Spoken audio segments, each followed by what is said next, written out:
parle.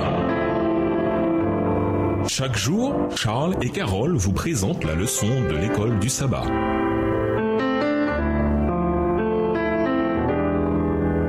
Bienvenue dans votre émission Dieu nous parle. Nous sommes de lundi, la parole faite chair. Lisons Jean 1, les versets 1 à 3 et le verset 14. Que nous indiquent ces versets sur ce qu'a fait Jésus, Dieu lui-même? Pourquoi cette vérité est-elle la plus importante que l'on connaîtra jamais? Jean 1, les versets 1 à 3 et le verset 14. Au commencement était la parole et la parole était avec Dieu et la parole était Dieu. Elle était au commencement avec Dieu. Toutes choses ont été faites par elle et rien de ce qui a été fait n'a été fait sans elle. Verset 14. Et la parole a été faite chair, et elle a habité parmi nous, pleine de grâce et de vérité. Et nous avons contemplé sa gloire, une gloire comme la gloire du Fils unique venu du Père. Jésus commence son évangile non pas par le nom Jésus ou par son rôle en tant que Messie Christ, mais par le terme Logos. Au moment de la rédaction de l'évangile de Jean, différentes philosophies utilisaient le terme Logos pour désigner la structure rationnelle de l'univers ou pour faire référence à l'idée de logique et de raison en soi. Platon, l'influent philosophe, enseignait que la réalité était divisée en deux sphères, l'une étant la sphère céleste, immuable, où existe la perfection absolue, l'autre étant la sphère ici-bas, passagère, changeante, une représentation très imparfaite de la sphère supérieure, quel que soit le lieu où elle est censée se trouver. Platon n'a jamais répondu à cette question. Certaines philosophies ont identifié le logos comme un quelconque intermédiaire abstrait entre les formes éternelles et les formes périssables terrestres. Jean utilise le terme dans une acception totalement différente. Il maintient que la vérité, le logos, n'est pas un concept éthéré et abstrait suspendu entre ciel et terre. Non, le logos est une personne,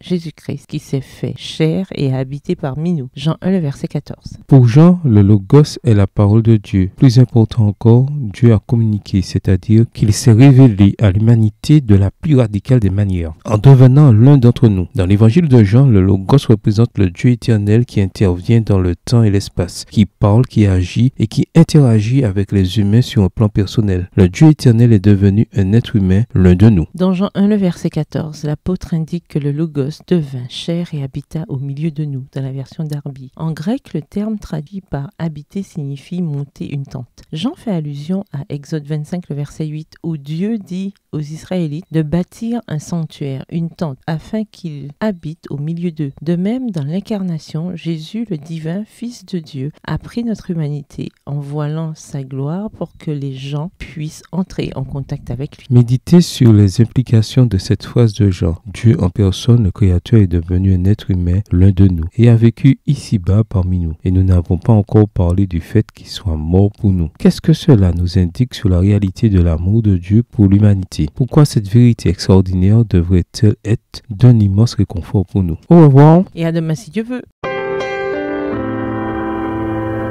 Dieu nous parle. Chaque jour, Charles et Carole vous présentent la leçon de l'école du sabbat.